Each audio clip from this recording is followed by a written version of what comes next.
नमस्कार दोस्तों, चलिए जान लेते हैं उत्तर प्रदेश की फटाफट 50 बड़ी खबरों को सिर्फ 5 मिनट में। लेकिन वीडियो शुरू करने से पहले कमेंट करके बताएं कि आप हमें कहां से देख रहे हैं।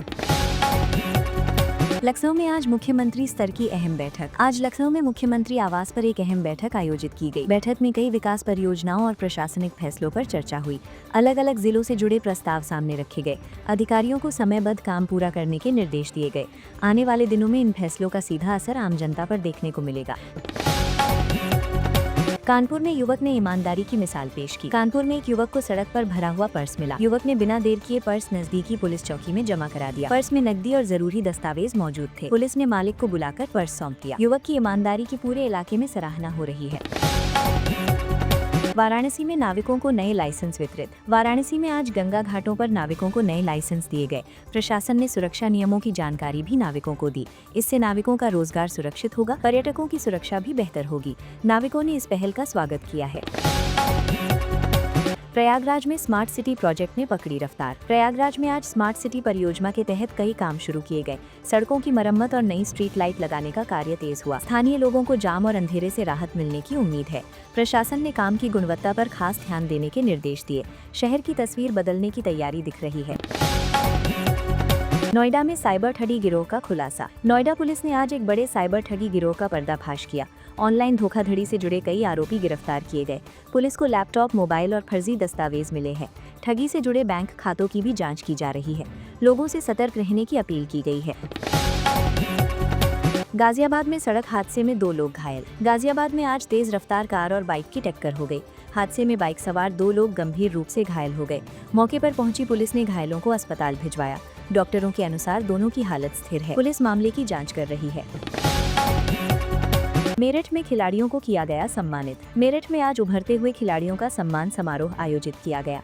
जिला प्रशासन ने खिलाड़ियों को प्रमाण पत्र और पुरस्कार दिए। खिलाड़ियों ने भविष्य में बेहतर प्रदर्शन का भरोसा जताया। अभिभावकों में भी खुशी देखने को मिली। इससे युवाओं में खेल के प्रति उत्साह बढ़ा है।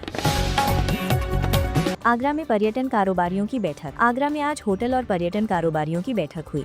नए साल को लेकर पर्यटकों की संख्या बढ़ने की उम्मीद जताई गई। होटल बुकिंग और सुरक्षा व्यवस्था पर चर्चा हुई। कारोबारियों ने प्रशासन से सहयोग की मांग की। शहर में पर्यटन को बढ़ावा देने पर जोर दिया गया।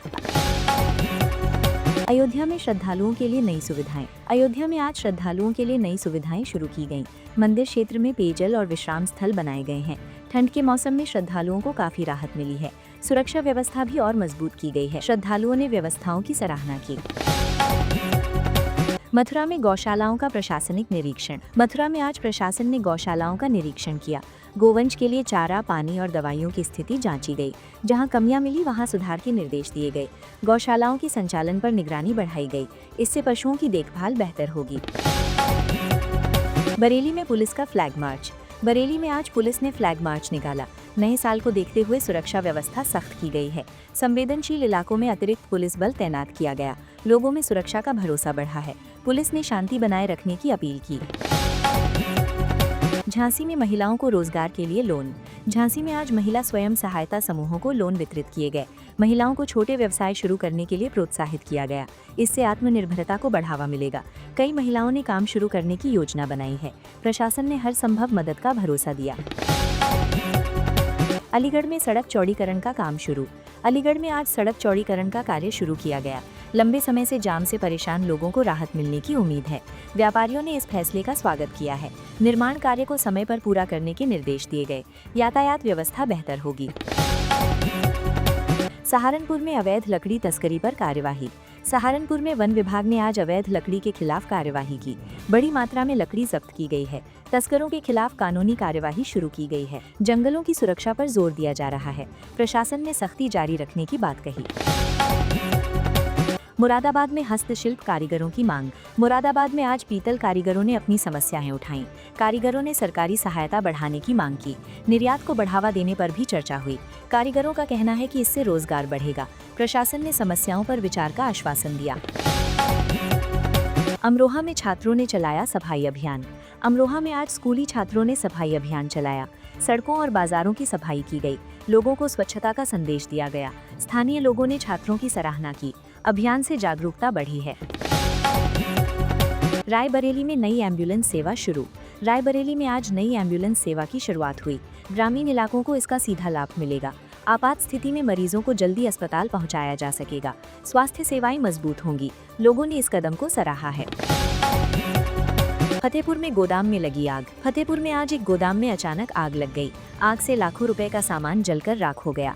दमकल विभाग ने कड़ी मशक्कत के बाद आग बुझाई। किसी के हताहत होने की खबर नहीं है। मामले की जांच जारी है। जौनपुर में किसानों को उन्नत बीज वितरित। जौनपुर में आज किसानों को रबी फसल के लिए उन्नत बीज दिए गए। कृषि विभाग ने बीज की जानकारी भी दी। किसानों ने बेहतर उत्पादन की उम्मीद जताई। ये पहल किसानों के लिए फायदेमंद मानी जा रही है। खेतों में तैयारी शुरू हो गई है। बलिया में मेधावी छात्रों का सम्मान। बलिया में आज मेधावी छात्रों को सम्मानित किया गया। छात्रों को मंच पर प्रशस्ति पत्र दिए गए। अभिभावकों के चेहरे पर गर्व साफ दिखा। छात्रों ने आगे भी मेहनत करने की बात कही। शिक्षा के प्रति सकारात्मक माहौल बना। गोरखपुर में अतिक्रमण हटाने की कार्यवाही। गोरखपुर में आज नगर निगम ने अतिक्रमण हटाने की कार्यवाही की। सड़क किनारे लगे अवैध ठेले हटाए गए। ट्रैफिक व्यवस्था सुधारने की कोशिश की गई। कुछ लोगों ने विरोध भी किया। प्रशासन ने नियमों का पालन करने की अपील की। देवरिया में बिजली कटौती से लोग नाराज। देवरिया में आज लंबी बिजली कटौती से लोग परेशान दिखे। कई इलाकों में घंटों बिजली नहीं रही। लोगों ने बिजली विभाग में शिकायत दर्ज कराई। विभाग ने जल्द सुधार का भरोसा दिया। कटौती से दैनिक काम प्रभावित हुए। आजमगढ़ में सड़क किनारे बाजार हटाया गया। आजमगढ़ में आज सड़क किनारे लगे बाजार को हटाया गया। ट्रैफिक जैम कम करने के लिए ये कदम उठाया गया। दुकानदारों को वैकल्पिक जगह देने की बात कही गई। लोगों को राहत मिलने की उम्मीद है। प्रशासन ने व्यवस्था बनाए रखने को कहा। हरदोई में बुजुर्गों को पेंशन राशि। हरदोई में आज बुजुर्गों के खातों में पेंशन भेजी गई। सरकारी योजना से उन्हें आर्थिक सहारा मिला। बुजुर्गों के चेहरे पर राहत नजर आई। समय पर भुगतान से विश्वास बढ़ा है। प्रशासन ने नियमित भुगतान का आश्वासन दिया। उन्नाव में रेल अंडरपास का निरीक्षण। उन्नाव में आज अधिकारियों ने निर्माणाधीन रेल अंडरपास का निरीक्षण किया। कार्य की गुणवत्ता की जांच की गई। जल्द उद्घाटन की तैयारी चल रही है। इससे जाम की समस्या कम होगी। स्थानीय लोगों ने खुशी जताई। शाहजहांपुर में नशा विरोधी अभियान। शाहजहांपुर में आज पुलिस ने नशा विरोधी अभियान चलाया। युवाओं को नशे से दूर रहने की सलाह दी गई। स्कूल और कॉलेजों में जागरूकता फैलाई गई। लोगों ने अभियान का समर्थन किया। पुलिस ने सख्ती जारी रखने की बात कही। चित्रकूट में पर्यटकों की संख्या बढ़ी। चित्रकूट में आज ठंड के बावजूद पर्यटकों की संख्या बढ़ी। धार्मिक स्थलों पर चहल पहल रही। स्थानीय व्यापारियों को फायदा हुआ। सुरक्षा व्यवस्था भी मजबूत रखी गई। प्रशासन स्थिति पर नजर बनाए हुए है। बांदा में जल संकट पर प्रशासनिक बैठक। बांदा में आज जल संकट को लेकर बैठक हुई। गर्मी से पहले पानी की व्यवस्था पर चर्चा की गई। वैकल्पिक जल स्रोतों पर काम करने के निर्देश दिए गए। ग्रामीण इलाकों को प्राथमिकता दी जाएगी। लोगों को राहत मिलने की उम्मीद है। सुल्तानपुर में रोजगार मेले का आयोजन। सुल्तानपुर में आज रोजगार मेला लगाया गया। कई निजी कंपनियों ने भाग लिया। युवाओं का चयन अलग अलग पदों के लिए किया गया। युवाओं में उत्साह देखने को मिला। रोजगार के अवसर बढ़ने की उम्मीद है। पूरे यूपी में नए साल को लेकर सुरक्षा अलर्ट। आज पूरे प्रदेश में नए साल को लेकर सुरक्षा अलर्ट जारी किया गया। बाजारों और भीड़भाड़ वाले इलाकों में पुलिस तैनात की गई है। रात में गश्त बढ़ाई गई है। प्रशासन ने लोगों से शांति बनाए रखने की अपील की है। जश्न सुरक्षित तरीके से मनाने पर जोर दिया गया।